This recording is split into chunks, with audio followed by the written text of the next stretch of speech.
Let me guess. You built your first, your second, or maybe your third startup project, and you watch the screen, you watch the dashboard as you still get stuck at zero users, zero revenue, and it just goes down and down and down.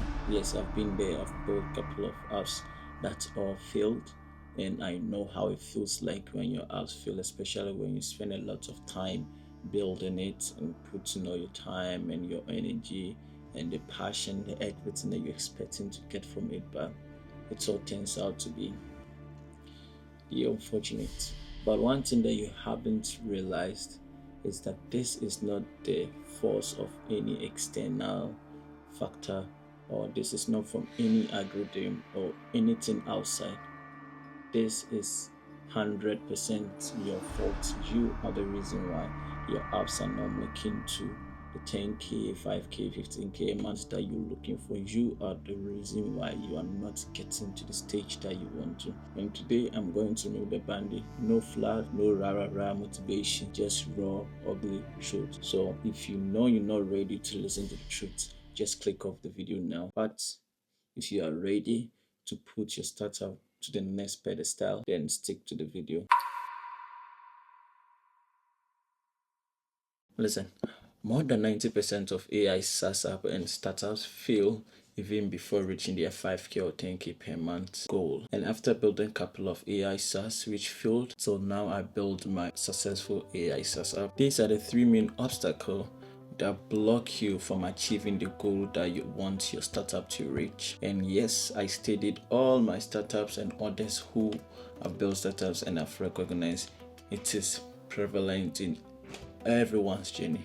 So today I'm going to tell you why your startup is failing and what you can do to adjust to put yourself on the success path. And it all starts with reason number one, which is you are trying to solve a problem that does not exist.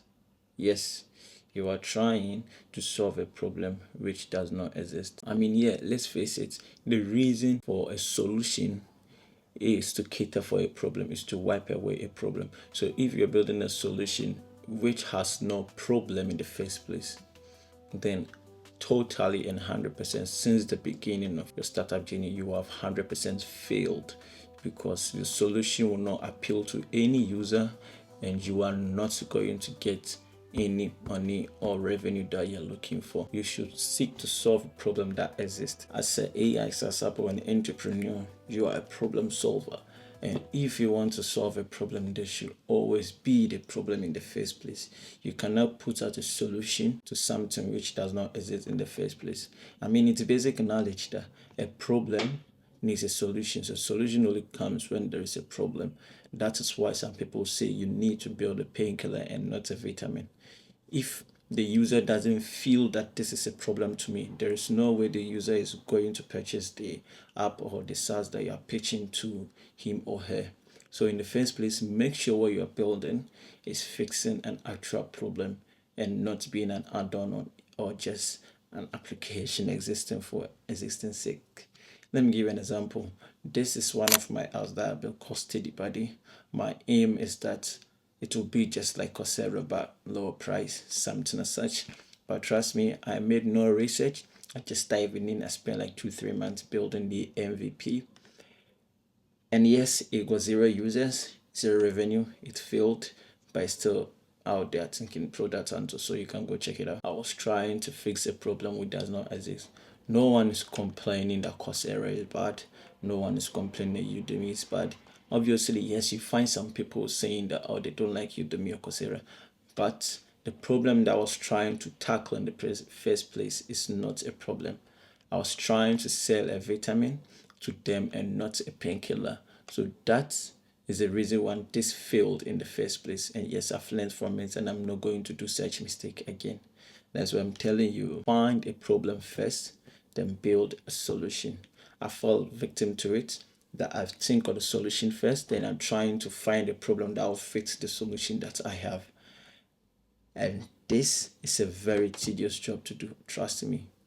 If you put it that way, if you have a mindset of finding a solution, then going to look for a problem that the solution will fix, you will always and always keep building startup that are going to make zero. that are going to fail in the first. You already failed before even trying to start because of your first approach or initial way of tackling stuff. So make sure there is a problem, you identify the problem, and find solution for that problem. Not solution, then go look for a problem to it. And the second one that I did myself, and probably you are still in there doing, is that you are stuck in the MVP case. You ignore to leave the MVP phase. What is MVP in the first place? MVP is minimal viable product. MVP should always be just one feature, to ship out. You shouldn't be stuck with a lot of features. One of the reasons why you are still stuck in developing and never shipping, and always feeling like your app is not ready for the market, is that you are building a lot of features. You are looking towards an already successful application or SaaS as your competitor. Yes, you should do that, but do not look at all the features. Example, you might want to build an app like a note-taking app, and you're looking up to Notion. Notion have a lot of features. They have calendar, they have the notes, and they have AI, a lot of features. So if you try to build something in the niche or category of Notion, you do not have to build all the features of Notion. Just look at the problem that you want to fix in that category. It might be that the users find it hard or difficult using Notion template. So what you're building is just one template out of Notion that tackles how to take notes. So the feature is just one, that template for taking notes, and ship it out real quick so that people can test, give you feedback, then you iterate on that feature.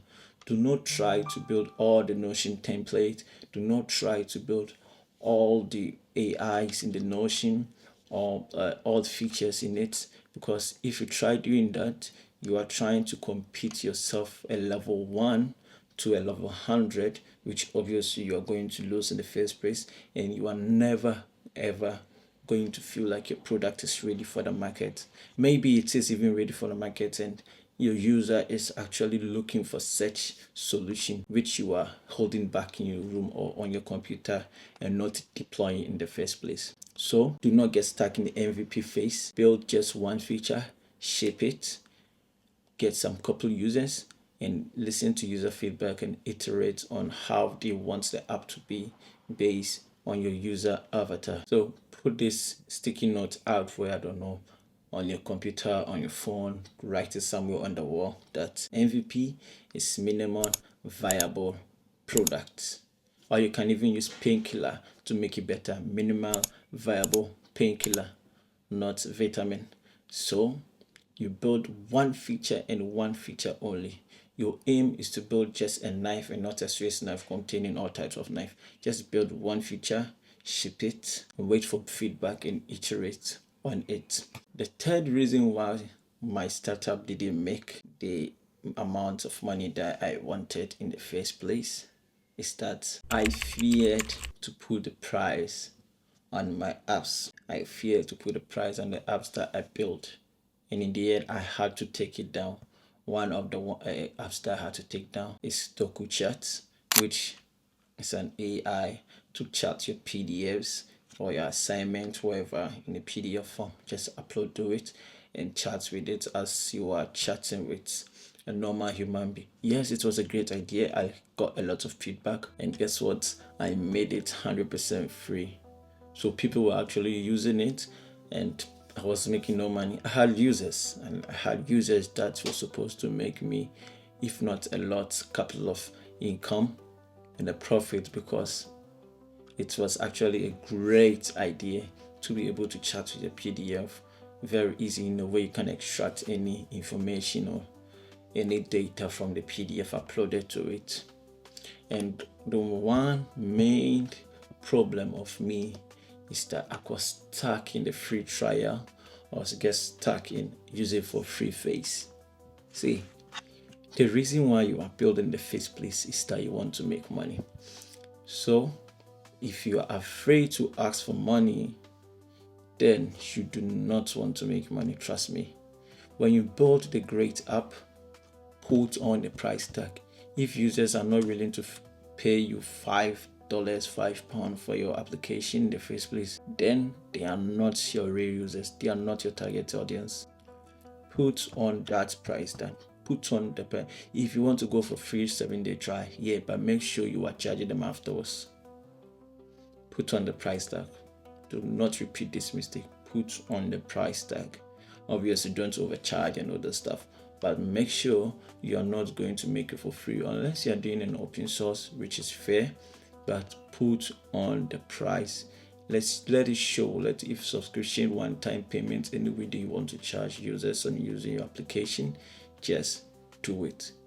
Remove that fear of, oh, how are they going to pay and make the 30 days trial, and if they are done, would they pay $5 for it? Is it even worth it? Yes, it is worth it. You know the problem that you are solving, and you know how it is worth. Obviously, you made your research, you know how the market are charging, and you know how you're supposed to price yourself. So put on that price tag. It doesn't matter. Put it there. If they can pay $5 to use the app, can pay 10, 15, 20 to use the app, yes, they will pay, and you will find users who actually pay because they will see the value of the app that you built. They will see how it's saving time, making money, or make form of entertainment, how whatever niche that you are inside.